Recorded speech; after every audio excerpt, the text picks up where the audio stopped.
अभी तक exam YouTube channel. तो एसएससी का नया रजिस्ट्रेशन आप किस प्रकार से कर सकते हैं, एसएससी की वेबसाइट पे आप यूजर आईडी और पासवर्ड किस प्रकार से बना सकते हैं, आज की वीडियो इसी के बारे में होने वाली। तो वीडियो को ध्यान से आखिर तक और देखना। चैनल पे नहीं हो तो मेरे चैनल अभी तक एग्जाम यूट्यूब चैनल को सब्सक्राइब जरूर कर लेना। साथ ही हमारे अन्य चैनल अभी तक टीचर को भी आप सब्सक्राइब कर सकते हैं। और इसमें चलिए आज की वीडियो में आपको सब कुछ बताने वाला हूँ। तो एसएससी ने जो है स्टाफ सिलेक्शन कमीशन के द्वारा एक नई वेबसाइट को लॉन्च कर दिया गया है, मतलब नई वेबसाइट बना दी गई है, जिससे कि आप जो पुरानी वेबसाइट पे आपकी वेबसाइट में सर्वर प्रॉब्लम आती थी और फॉर्म भरने में आपको दिक्कत होती थी और कई दिनों तक पोर्टल काम नहीं करता था, उसमें आप जो है अब वो ऐसा नहीं होगा। नई वेबसाइट में ऐसी समस्या ना आए, इसके लिए नई वेबसाइट अपडेटेड वेबसाइट लॉन्च कर दी है। तो ये है एसएससी की नई वेबसाइट, जो इस प्रकार का इंटरफेस आ रहा है जैसे कि आप देख सकते हो। और इसी वेबसाइट के पे आपको एक ऊपर कॉर्नर में एसएससी ओल्ड वेबसाइट का भी एक ऑप्शन दिखाई दे रहा है, जैसे कि आप देख सकते हो। यहाँ से आप पुरानी वेबसाइट पे जा सकते हैं। कुछ दिनों तक पुरानी वेबसाइट भी चलेंगी, लेकिन आने वाले समय में वो वेबसाइट भी बंद कर दी जाएंगी, ये भी कहा गया है।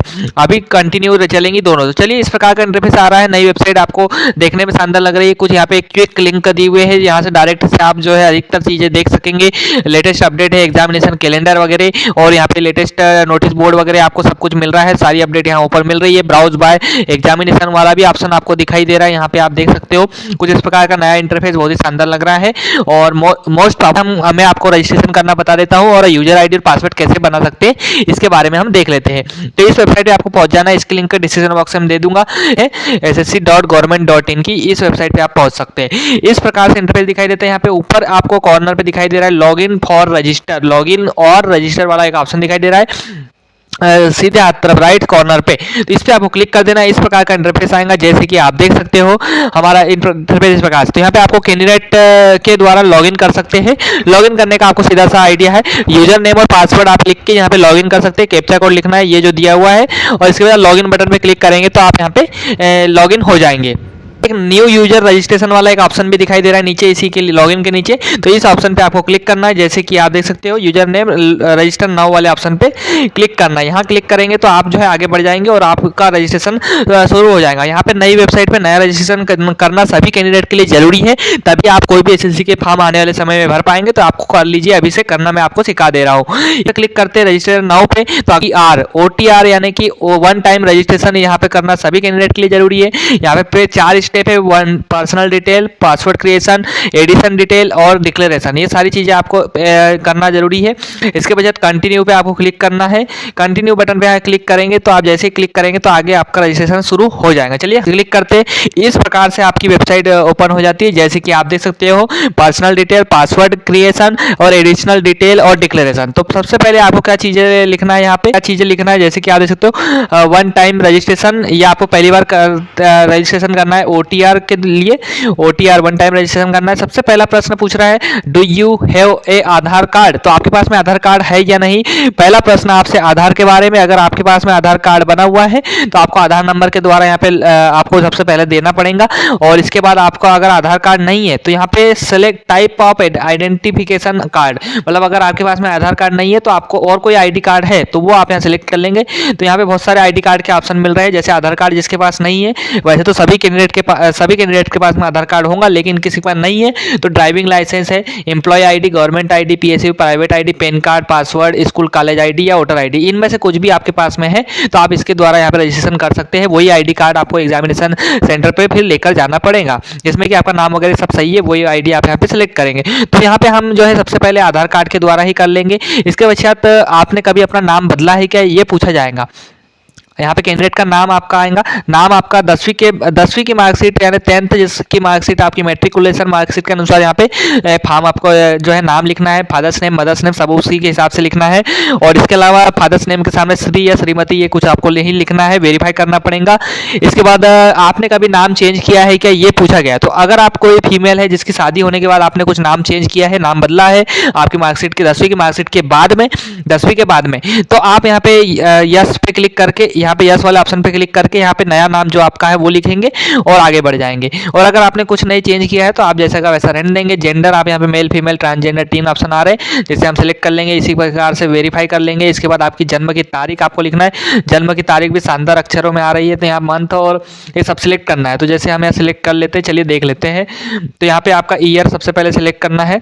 ईयर आपका जो भी ईयर है आपका, जब भी जन्म का साल है, जो भी साल आपका है जन्म का, वो आप सिलेक्ट कर लेंगे। इसके पश्चात यहाँ पे हम जैसे सिलेक्ट कर लेते हैं और इसकी वजह सेट कर दिया। तो जैसे आ चुका है 26 फरवरी 1988, हमने ये सिलेक्ट कर लिया। इसी प्रकार से दोबारा से आपको 26 फरवरी ही सिलेक्ट करना पड़ेगा और जो दोनों जगह सेम डेट ऑफ बर्थ आपको लिखना पड़ेगा, तभी आपकी वेरीफाई होंगी। जैसे हमने सेलेक्ट कर लिया, ये अभी ऐसे कॉमन है। और इसके बाद शायद हमने सेलेक्ट कर लिया, दोनों जगह एक जैसे है, जैसे कि आप देख सकते हो। इसकी वजह फादर्स नेम है 10वीं की मार्कशीट के अनुसार लिखना है। मदर्स नेम भी है। 10वीं मेट्रिकुलेशन एजुकेशन बोर्ड, आपने 10वीं कहाँ से पास की है वो आपको सिलेक्ट करना है। जैसे आपने जो भी यहाँ से जहाँ से भी सिलेक्ट पास की है वो आप सिलेक्ट कर लेंगे। जैसे सेंट्रल बोर्ड ऑफ CBSE के स्कूल से हमने पास किया तो CBSE सिलेक्ट कर लिया। दोनों जगह एक जैसे लिखा हुआ है, जैसे कि आप देख सकते हो, हमने दोनों जगह CBSE लिखा। इसके बाद रोल नंबर आपका जो भी था, वेरीफाई रोल नंबर, दोनों जगह आपका रोल नंबर सेम होना चाहिए। आपने 10वीं क्लास कब पास की थी वो आप यहाँ सेलेक्ट कर लेंगे। जब भी आपने 10वीं क्लास पास की थी वो आप यहाँ सेलेक्ट कर लेंगे। इसके बजाय दोनों जगह आपको सेम सेलेक्ट करना है। इसके बजाय हाईएस्ट क्वालिफिकेशन क्या है आपके पास में, पोस्ट ग्रेजुएशन किया है, ग्रेजुएशन है या 12वीं है, जो भी आपके पास में। 10वीं अगर आपने सिर्फ 10वीं पास है 10वीं ही सिलेक्ट करेंगे, 12वीं पास है तो 12वीं तक आप सिलेक्ट कर सकते हैं। इसके बजाय आपने कॉलेज UG किया है तो UG तक सिलेक्ट कर सकते हैं, या डिप्लोमा है तो डिप्लोमा सेलेक्ट कर सकते हैं। PG किया है, PG अगर आपने जैसे PG किया है, पोस्ट ग्रेजुएशन किया है, तो हम यहाँ पोस्ट ग्रेजुएशन करेंगे। अगर कोई कैंडिडेट ने PhD किया है तो वो PhD भी सिलेक्ट कर सकता है। Post graduation last highest qualification हमने सिलेक्ट कर लिया। इसके बाद कैंडिडेट का मोबाइल नंबर, आपका जो भी मोबाइल नंबर है वो आप यहाँ सेलेक्ट कर लिखेंगे। यहाँ पे एक ईमेल ID चालू कंडीशन वाली लिखना है आपको। मोबाइल नंबर आपका ऐसा देना है जो कि आपके पास में हमेशा रहे ज़िंदगी भर, क्योंकि यहाँ पे मोबाइल नंबर आपका फिर अपडेट होने में थोड़ी प्रॉब्लम आ जाती है, तो इसलिए OTP वेरिफिकेशन के लिए आपको सही मोबाइल नंबर देना है। इसके वजह से मोबाइल नंबर आपका सही लिखेंगे। उसके वजह से आपके मोबाइल पे एक OTP भेजना पड़ेगा। सेंड OTP का ऑप्शन मिलता है यहाँ पे। इसके नंबर के सामने यहाँ सेंड OTP लिखा रहेगा और उस पर आप जब क्लिक करेंगे यहाँ पे, तो उसके वजह से आपके मोबाइल पे OTP भेजेगा। और OTP यहाँ आपके मोबाइल पे आने के बाद आपको यहाँ लिखना है। जैसे लिखेंगे उसके बाद वैलिडेटेड पे आपका क्लिक करेंगे, तो वैलिडेट करेंगे तो यहाँ पे आपका वैलिडेट हो जाएगा, मोबाइल नंबर वेरीफाई हो जाएगा। इसके वजह से आपको यहाँ पे ईमेल ID लिखना है। Gmail ID कोई भी आप लिख सकते हैं, कोई भी ईमेल ID आप लिख सकते हैं। पुरानी सेंड OTP का ऑप्शन है, ईमेल ID पे भी ऑप्शन आ रहा है, तो इस पर आपको क्लिक करना है। यहाँ जैसे ही क्लिक करेंगे आपके ईमेल पे भी एक OTP जाएगा और उसको आपको यहाँ लिखना है। पासवर्ड एक आपको मिलेगा कुछ समय के बाद, और उसको लिखने के बाद आप यहाँ पे उसको एंटर करना है आपका पासवर्ड। तो हमने OTP लिख दिया है, ईमेल ID भी प्राप्त हुआ वाला।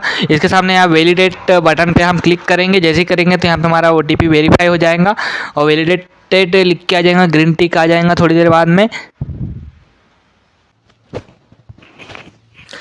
7 नेक्स्ट बटन पे हमने क्लिक कर दिया, अगला पेज। तो यहाँ सक्सेस हो चुका है, हमारा आ चुका है personal detail and submitted successfully. Okay पे क्लिक करके आपको दोबारा लॉगिन करना है। इसके बाद आपके मोबाइल पे एक SMS प्राप्त हो जाएगा। SMS में आपकी रजिस्ट्रेशन नंबर और पासवर्ड लिखा हुआ रहेगा और इसके द्वारा आपको जो है लॉगिन करना है। 14 दिन तक के आपका ये जो रहेगा और इसके बाद 14 दिन के अंदर आपको इसको चेंज करना पड़ेगा।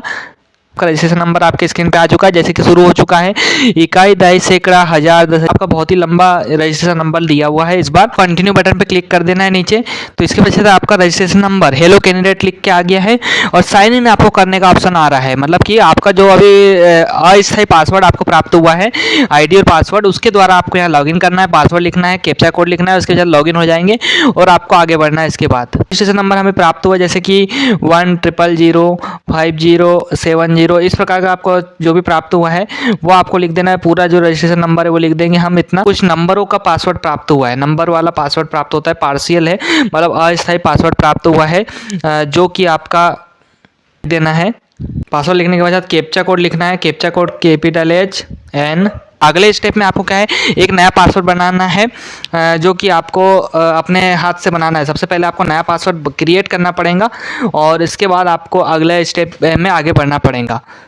पासवर्ड बोल रहा है। तो आपका रजिस्ट्रेशन नंबर आ जाएगा, ओल्ड पासवर्ड आपका लिखा रहेगा। इसके बाद न्यू पासवर्ड का नीचे 2 बॉक्स बन रहे हैं, तो इस बॉक्स में आपको नया पासवर्ड बनाना है। तो पासवर्ड कैसा होना चाहिए ये आपको लिखा हुआ है। पासवर्ड मस्ट बी 8 कैरेक्टर का होना चाहिए, 8 से ज़्यादा का होना चाहिए। 1 या मोर, अपर केस, लोअर केस, छोटी ABCD, बड़ी ABCD, नंबर और लेटर, स्पेशल कैरेक्टर सब कुछ होना चाहिए। कंफर्म पासवर्ड करना है और आगे आपको सिक्योरिटी क्वेश्चन एक सेलेक्ट कर लेना है। सिक्योरिटी क्वेश्चन में यहाँ पे क्या क्या दिए हुए हैं तो आप यहाँ देख सकते हो।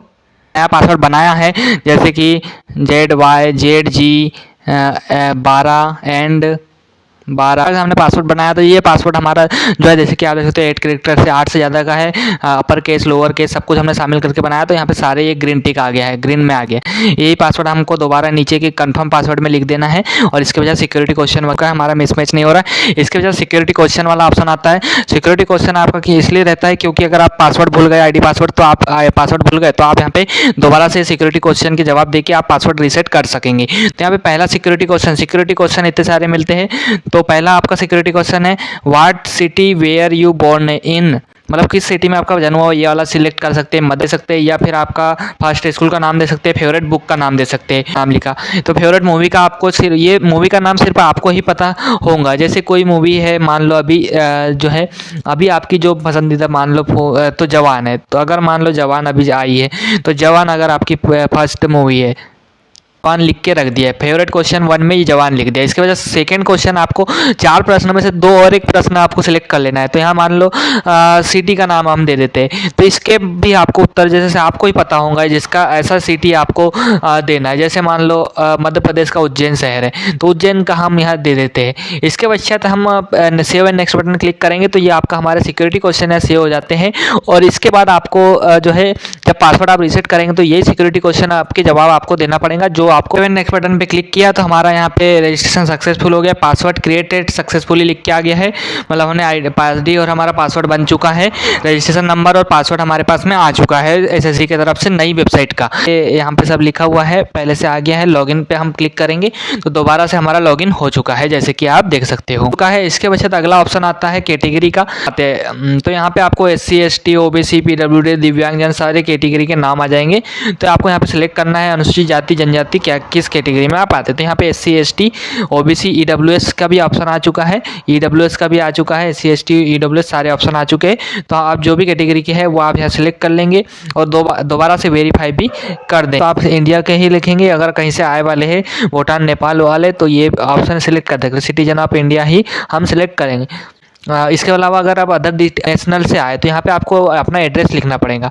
विजिबल आइडेंटिफिकेशन मार्क्स आपको लिखना पड़ेगा, जो भी आपके मार्क्स है शरीर पे वो आप दे सकते हैं। आप लिख सकते हैं मोल ऑन राइट टिल, या फिर और कोई दाग आपके इसमें शरीर पे कोई पहचान का मार्क है, मतलब कोई निशान है तो आप उसको जानकारी दे सकते हैं। कोई चोट का निशान या कुछ भी दे सकते हैं जो कि आपका परमानेंट है, जो कि आप हट नहीं सकता ऐसा चीज़। PWD बेंचमार्क डिसेबिलिटी वाले कुछ है तो आप यस पे करेंगे, नहीं है तो नो पे ही रहने देंगे। परमानेंट एड्रेस आपको लिखना है, आपकी डिस्ट्रिक्ट वगैरह सेलेक्ट करना है। आपका present address permanent address same है तो आप यहाँ पे क्लिक कर सकते हैं। इस पर यहाँ पूछा है 7 ऑप्शन पे दोनों सेम है तो यस कर देंगे, नहीं है तो नो पे ही रहने देंगे और नया एड्रेस दोनों भरेंगे। लास्ट ऑप्शन आ चुका है डिक्लेरेशन, सारी इन्फॉर्मेशन सही है वो दिया है और इवेंट एनी इन्फॉर्मेशन इनकरेक्ट पाई जाती है तो आपका अपॉइंटमेंट और कैंडिडेचर आपकी जो है कैंसिल या टर्मिनेट की जा सकती है। यहाँ आई एग्री पे क्लिक करके आपको डिक्लेयर करना है। इसके अलावा प्रीव्यू OTR, मतलब आपने क्या क्या फॉर्म भरा यहाँ प्रीव्यू आप देख सकते हैं एक बार। तो आप डिक्लेरेशन पे आपको क्लिक कर देना है। जानकारी सही है तो आप इसके वजह डिक्लेरेशन पे क्लिक करेंगे और इसके वजह आगे बढ़ जाएंगे। दूंगा डिक्लेरेशन सबमिट सक्सेसफुली, ओके पे क्लिक। और वीडियोस के लिए हमारे चैनल को सब्सक्राइब जरूर करें।